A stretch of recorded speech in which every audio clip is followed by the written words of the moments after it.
Hello, and welcome to Microsoft Hates Greg. My name is Greg Deckler, and today we're going to be talking about More Practical Charts by Nick Desbarats, or Desbarats. I'm bad with name pronunciation. I covered practical charts in a previous video where I kind of showed off like my three favorite tips from that book, and so the More Practical Charts it covers an additional 20 chart types. And let me bring this up here. So here's the chart types that it covers. Quite a few of them, and I'd like to, have this be you can make several videos on this because one of the things that I found when going through this book, it's like, and looking at these different chart types, it's like, I kept on thinking, wow, how would you do that in Power BI, right? Or I don't know if Power BI could handle that. So I'd like to make multiple videos on this. And today we're going to be talking about the Pareto chart specifically and some of the struggles that I've had in recreating this chart, as you can see here in front of you in Power BI. If you don't know Pareto charts are basically, it's a column chart with a cumulative line. And if you ever heard of the 80-20 rule, then you have Vilfredo Pareto to thank for that, because he came up with it, more or less. So that's, and so he also came up with this chart type and a bunch of other things that are named after him. But this is the first chart that Nick covers in the book.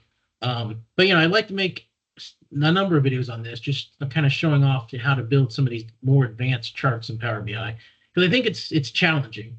It can be. The Pareto chart, definitely there were some challenges involved that we'll get into. But I don't want to co-opt too much of Nick's work, because I want to promote Nick's work and kind of extend it and enhance it by showing how to build some of the charts and that he has and some of the concepts he has in Power BI. So I'll let Nick watch this video and he can tell me, okay, no, you're giving away the farm here, because I don't want to co-opt his content. This is Nick's content, and I highly recommend, if you don't own these books and you're in the business intelligence analytics space, you need to pick these books up. They are fantastic. They've been a game changer for me. I have no financial interest or other, anything to do with Nick's company and that sort of thing. I just really found his work really valuable. And so I want to cover some of it for the Power BI community here, and just promote, his work. So anyway, let's get into this. And Nick's been great to work with. I reached out on LinkedIn. I told him I wanted to make some videos on more practical charts, and hey, does he have any sample data? He was gracious enough to send me some sample data so I could recreate some of his charts easily without having to, type in a bunch of data and all that other stuff. So Nick's been great to work with in that regard. Good dude.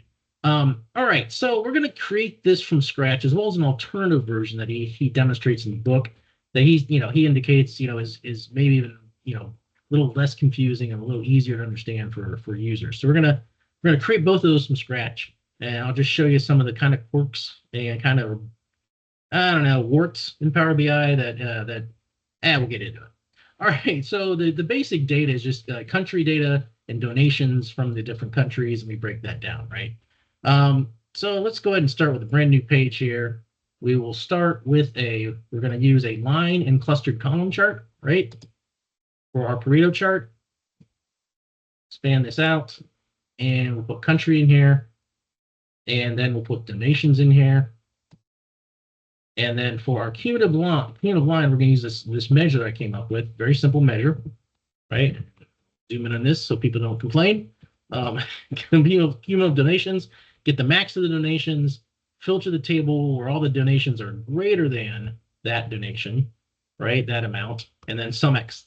And that'll give me a cumulative total. And you can see this is already, sorted from biggest donor to least donor. And so let's add this into and that. So add it to the line axis. Okay, so first thing that you'll note in this chart didn't used to act like this. This chart in the past, when you added a line axis, in a column, you had a column and a line, it actually, had a shared axis by default. And now it has a dual axis by default. You can see it doesn't look like, what we want it to look like, because this has a different scale, right, than this does.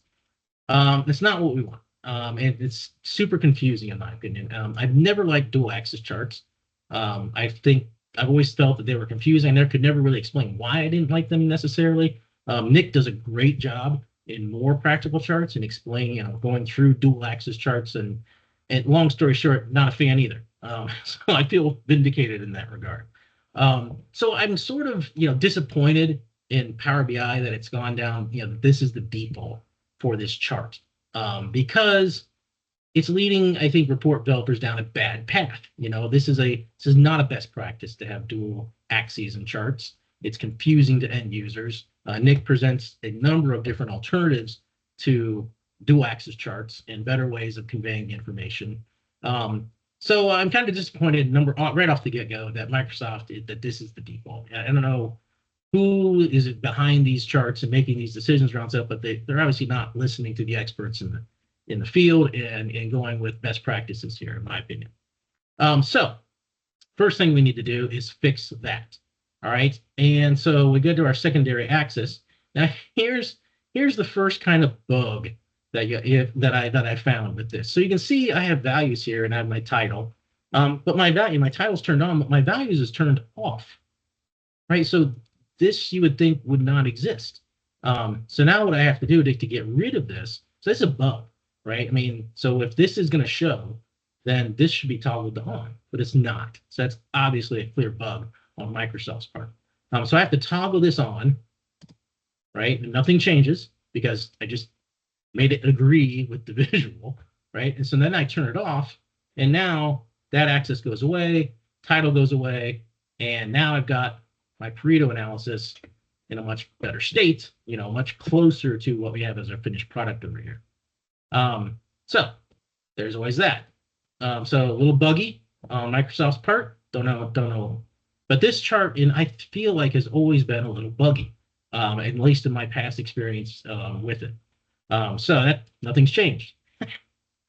All right, so now we need to get this into more of a state of the way it looks in our finished product here, right here. All right, so first thing we need to do is we need to go in here, and let's see. Select my chart first of all, Greg. Go into Format pane. We gotta get rid of this legend here. Let's see the line. It's reporting on the same information, the same dollars and that sort of stuff. So it makes sense. I think that they should be the same color. And that's how Nick presents it in his book as well. Something else that Nick has turned on is markers, right? So he's got the markers turned on. Let's get rid of this y-axis title. And then I could, of course, change the title of this to agree with, what he has in his book. And I also want to turn off this title for country, right? So pretty clean looking chart here. Another thing that it's a small thing, but Nick actually does use grid lines. He uses a solid grid line, at least in the examples he showed. Don't know if there's a big difference between the two. But something that is in Nick's book and Nick's graph in the book that I can't emulate in Power BI, it's pretty frustrating, is that these intervals are chosen for me, and I don't have any way to fix that. I can set minimums and maximums, convert the range, right? But I can't, I can change the display units to thousands, like what he has in the book. But I can't switch. I can't. In the book, it has a much more granular. It's like there's, instead of just 1, 2, 3, there's probably about 6 of the points, and so it makes the lines coming across. It makes it a lot easier to determine that what this is. That this that he's got a 200, I think, 300. So it's just it's frustrating to me in Power BI that you have no control over these intervals. It's always been that way. I don't know why Microsoft refuses to fix it, but there it is. So, not too bad in terms of creating, again, I'm disappointed that it leads the report developer down a bad path of having a dual axis, but it is fixable, and it's just the way you have to deal with it. Okay, so that's that one. Now, in the book, then Nick, indicates that there's an alternative, and we'll take a look at that right here. So alternative to our Pareto chart is, he's got a bar chart here that lists the countries. So just, column chart, rotated 9 degrees. And then this is kind of interesting. I hadn't really seen this before, so I found it kind of interesting. So he's got like biggest one and then biggest two, and so this is more of your cumulative, Pareto piece of, the line chart more or less. And so this was, I think Nick would call this a merged, chart more or less. We're using two charts that are kind of merged to some degree. So creating this is challenging. Let's just put it that way. So let's go ahead and do it. We'll go ahead and create a new page here. Now, the first thing is that, you have to come up with, I either have to come up with some kind of measure or something for this. The way I decided to solve this problem of creating this chart is to use DAX and use a calculated table. And I'm sure you could use Power Query or blah, blah, blah. But I did it in DAX because I'm a DAX guy, right? And so here, and I can't believe I did this on the first try, which is amazing to me. But what you do is you have to add columns. You could do a generate series 1 to count rows of the table, right? This is my table of my countries and donations. And then I filter that table where the index is less than or equal to the value. So something I skipped over is one thing I had to do first is in Power Query, I had to add this index column, right? So, and I sorted this by donation, and then I created an index based upon that sorted table. So Germany is 1, France is 2, Portugal is 15 down here. So it's all sorted by the donation amounts. So that was step 1, did that in Power Query. And then I could create this DAX, right? So, and a lot of people, people get confused or they state incorrect things about generate, that it generates a Cartesian product. That's not what it does. Generate, what it does is that it evaluates the second table for each row in the first table, right? So when I have generate series of 1 to count rows in the table, right? For 1, my value is 1. So it's going to filter the table where the index is less than or equal to 1, right? And there you see, Germany, 300,000, 1, right? So Germany is going to show up for every single number, all 15, right? But France only shows up from 2 to 15. Then it's Italy from 3 to 15, et cetera, et cetera. So that's how that really works. And that's a very tricky thing about generate. It actually factors heavily in the my AND slicer. The way I write an AND slicer uses the same basic trick, more or less. So now, basically I've got my table and I can just take my index or my value and just put biggest in front of it and to add that column as my label column, right? So that's step 1. So that gives us our table now that we can build this secondary chart over here. All right, so now let's go ahead and do this. So what I can do in the first one, I'm going to use a clustered bar chart. I'm going to create this, make sure that this takes up the full page. We'll have it take up half the page right there. And we'll put it in country and then donations. Right, and we've got our bar chart. Now everything's a solid color. Okay, we'll have to fix that because the whole key to this is that these colors over here match these stacked columns over here. So Germany is here, France is here, Italy is here. And Nick, one of the things I'm really always impressed about Nick's books is his color palettes. And I would really love him to take some of his color palettes and like release them to the themes gallery out there in the Power BI community site, because his color palette, I emulated it for like the first 4, and then I gave up because it was just a big pain. And this was painful enough to create, which I'll show you. All right, so then on the next one, we're going to want a not 100%, we're going to want this guy, a stacked bar chart. We're going to add that. It adds it there. Now we're going to have to use our table too, right? I could have used, but we're going to use country for our legend. And then we're going to use label for our y-axis. And then we're going to use donations as our x-axis. Oh, now a couple different things. You can see it's sorted incorrectly. It's even worse, except that I'd already done some work with this. So the tricks to this are my country here, my sort by column. I sorted it by donations. Now, these are always going to match up the same amount of donations, so I'm not going to run into a problem with that. So now I can have my countries sorted by donation, so I can have largest to smallest by donation, but it sorts on my country column. And then the other item, I believe, yeah, so I sorted label by value. Okay, so now biggest one is always going to be value of 1, and that way I don't run into any issues with that. So once you do that, then you can make sure that you get your sorting correctly.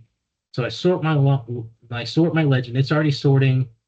This was messed up because I'd have biggest 1, then biggest 10, then biggest 11, biggest 12, 13. It's out of order until I created that sort by column for the label column to be the value, right? So I fixed that already. We kind of skipped over that step that I had to complete. And then my sort axis, right now I can, and I need to do it. No, sort axis is by label. And I need to make it ascending. And there's still something wrong here. Sort legend, sort ascending. Oh. Sort descending. There we go. All right, so you got to play around with the sort. You got to get your sort columns correct. You got to play with it. So now I have my largest donor, my second largest donor, third, fourth, fifth, sixth. And as you can see, that I've got the same type of chart here I've got here. Now, this is where it gets a little interesting, a little frustrating in terms of Power BI, in my opinion.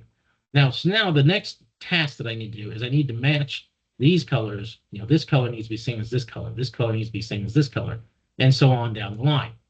Now, you might think, well, I've got the ability to go into my bars, and if I go to all, I have this nice, conditional formatting here. And I can go through and, bring up the conditional formatting.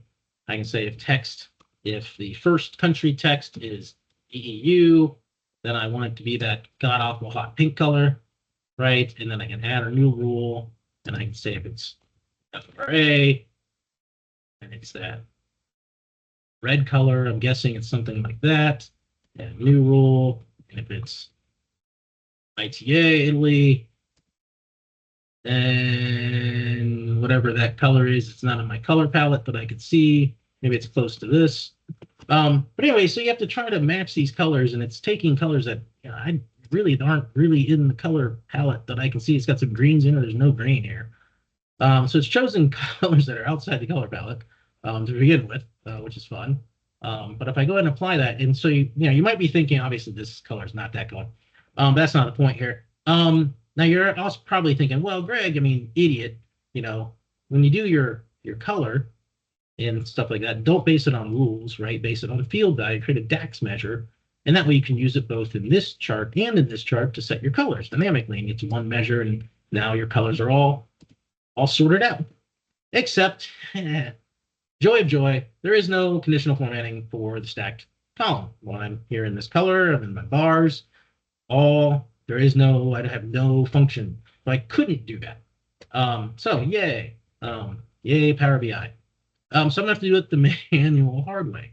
Now there is a trick to this that I found, which makes it mildly better. But the interesting thing is, so let's go through this, right? So what you want to do is you want to go to, so you see the color there, go to Germany, you go to more colors, you immediately exit, come back over to here, and now that is going to show up as your most recent color, right? You don't have to copy it and paste it or anything like that. You just go through, and now you can do that then for every single one of these, right? So go to France, go to more colors, exit out, click over here. It's already on France. Pick your color. Right, now we'll fix Italy. Go to here, go to more colors, go back over here. So, it's super painful, right? You got to do that for every single one of these, right? And here's the interesting thing to me, is that I go back to all, I go back to my FX. See, my rule is set to the old color. So when I set colors at an individual level, it overrides my conditional formatting rules, which I think if I was British, I would call that pants, right? It's kind of garbage, kind of rubbish, if you will. I think it's kind of confusing. Um, Sort of brings off this kind of inconsistent, half-baked kind of, vibe for Power BI, in my opinion. Um, even worse than, this nonsense that I have to go through in order to get these colors to mesh with one another because of the lack of additional formatting, right? Microsoft, just God forbid already, put conditional formatting everywhere, okay? At least for colors, right? You're killing us out here, man. You're making us work way too hard to accomplish simple things, right? Where I can just mash up the colors between these. So I'm not going to bore you with going through this and fixing this chart. I already did that for it was painful enough to do it for this chart. And I just gave up. I was first of all, I was like actually going to pick all the colors, try to match them up as close to Nick did in his book. But it was so painful, right? I just gave up and was like, all right, whatever stupid colors they show up over here, I'll just put them over here. All right. So that's all I had for this video. I hope you enjoyed it. Nick, if you're watching, give me feedback. I would like to cover, some more of the chart types, the jitter charts. I have no idea how I'd actually do those in Power BI right now, but I really want to explore some of those topics. So yeah, let me know, and hope you enjoyed it, and I'll see you next time.